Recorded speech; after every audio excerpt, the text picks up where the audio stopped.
विद्यार्थी मित्र हो नमस्कार. आज आपण पान नंबर 128 वर कॅल्क्युलेशन ऑफ टोटल प्रॉफिट आणि त्यानंतर average profit, goodwill, super profit method हे पाहणार आहोत. तरी सर्वांनी 128 पान बघा. Calculation of total profit.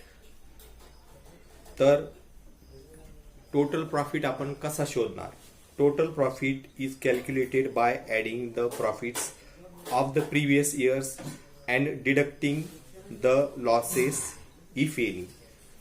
तर टोटल प्रॉफिट कॅल्क्युलेट काढताना आपण जो प्रॉफिट आपल्याला दिलेला आहे मागील वर्षांचा तो प्रॉफिट आपण ऍड करणार आणि जर लॉस दिला असेल तर तेवढा लॉस आपण लेस करणार. आपण एक्झाम्पल पाहूया. प्रॉफिट्स ऑब्लिक पान number 129. Example, profits oblique losses of the past 4 years are as follows. मागील 4 वर्षाचा प्रॉफिट किंवा लॉस जो आपल्याला दिलेला आहे तो खालील प्रमाणे आहे. Year 2016 amount 1,20,000 profit. 2017 80,000 profit. 2018 20,000 loss. 2019 60,000 profit.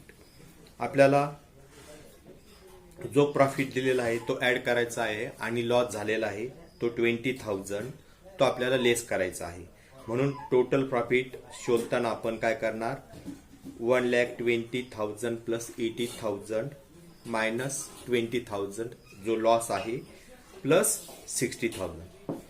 तर टोटल करून 20,000 लेस केल्यानंतर आपल्याला जो टोटल प्रॉफिट मिळतो तो आहे 2,40,000.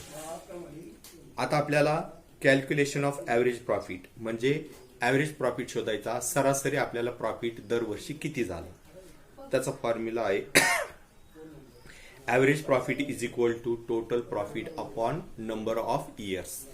विद्यार्थी मित्र हो, टोटल प्रॉफिट झालेला आहे 2,40,000. त्याला आपण सर्व वर्ष दिलेले आहेत मागील 4 त्यांनी डिवाइड करणार. 2,40,000 डिवायडेड बाय 4. तर ॲव्हरेज प्रॉफिट येईल 60,000.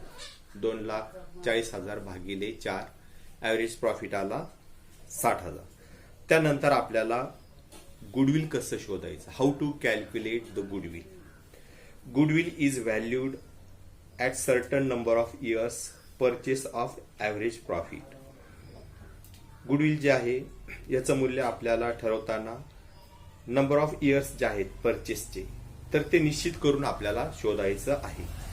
Goodwill can calculate using following formula. Goodwill खालील फॉर्म्युला वापरून कॅल्क्युलेट किंवा शोधलं जाऊ शकतं. तो फॉर्म्युला आहे Goodwill is equal to average profit into number of years purchase. आता आपण जे वरती एक्झाम्पल दिलेलं आहे त्याच्यामध्ये गुडविल आलं होतं 60,000. जर आपल्याला नंबर ऑफ इयर्स परचेस जर 2 दिले असतील तर आपल्याला गुडविल शोधावं लागेल 60,000ला 2 ने गुणून. 60,000 इंटू 2 इज इक्वल टू 1,20,000. गुडविल किती येईल? 1,20,000. विद्यार्थी मित्र हो, आपण जी मेथड पाहिली तर ही होती ॲव्हरेज प्रॉफिट मेथड. त्याप्रमाणे आपण टोटल प्रॉफिट कसा कॅल्क्युलेट करायचा, कसा शोधायचा, त्यानंतर ॲव्हरेज प्रॉफिट कसं शोधायचं आणि गुडविल कसं शोधायचं हे आपण शिकलो. आता दुसरी प्रॉफिट आहे सुपर प्रॉफिट मेथड. ती पाहूया. Super profit is the profit which is earned over and above the normal profit. Normal म्हणजे सामान्य नफा. तर सामान्य नफा आपल्याला जो मिळणार आहे त्याच्यापेक्षा जो जास्ती प्रॉफिट आपल्याला झालेला आहे, आपण जो कमावलेला आहे त्याला आपण म्हणणार super profit. If the firm earns extra profit than normal standard profit. This is because of reputation of the firm. आपल्या बिझनेसचं जे नावलौकिक असतं त्या नावलौकिकामुळे आपण एक्स्ट्रा प्रॉफिट म्हणजे जास्ती नफा कमवत असतो. So super profit can be considered as a base of calculation of goodwill. तर सुपर प्रॉफिट हा जो आहे काढताना आपल्याला गुडविलचा विचार करावा लागतो. आपण सुपर प्रॉफिट ज्यावेळेस काढणार आहोत तर कोणकोणते घटक आपण लक्षात घेणार. पहिला आहे कॅपिटल एम्प्लॉईड. कॅपिटल एम्प्लॉईड म्हणजे आपण व्यवसायामध्ये किती भांडवल किंवा आपण किती पैसा गुंतवलेला आहे. It is the amount of capital use by firm to start and run the business activities. आपला व्यवसाय चालण्यासाठी, व्यवसायाचे उपक्रम चालण्यासाठी, सुरू करण्यासाठी जे पैसे आपण किंवा जी रक्कम आपण गुंतवलेली आहे त्याला काय म्हणतात, कॅपिटल. त्याच्यानंतर नॉर्मल रेट ऑफ रिटर्न, ज्याला आपण काय म्हणू शकतो, NRR. नॉर्मल रेट ऑफ रिटर्नचा अर्थ आहे परतावा. आपण व्यवसायामध्ये जे कॅपिटल गुंतवलेलं आहे त्याच्यावर आपल्याला किती रिटर्न्स मिळाले, किती आपल्याला परतावा मिळाला, किती नफा झाला. It is the rate of return normally earned by the firms in the same industry, or it is the profit expected by the investor on the capital employed. आपल्या व्यवसायाच्या मालकाने जे भांडवल गुंतवलेलं आहे किंवा त्याने ज्या व्यवसायात भांडवल गुंतवलेलं आहे त्यासारखा असणारा व्यवसाय, त्याला किती आपल्याला साधारणतः परतावा मिळेल, आपल्याला किती पैसे मिळतील, त्याला आपण म्हणणार नॉर्मल रेट ऑफ रिटर्न. विद्यार्थी मित्र हो, त्यानंतर आपण पान नंबर 130 वर एक्झाम्पल दिलेलं आहे ते पाहूया. Find the value of goodwill from the following information by using super profit method. Super profit method वापरून आपल्याला गुडविल जे आहे ते शोधायचं आहे. आपल्याला इयर आणि अमाऊंट दिलेली आहे. इयर 2014, अमाऊंट 80,000 प्रॉफिट आहे. 2015 95,000 प्रॉफिट. 2016 1,10,000 प्रॉफिट. 2017 40,000 लॉस. 2018 85,000 प्रॉफिट.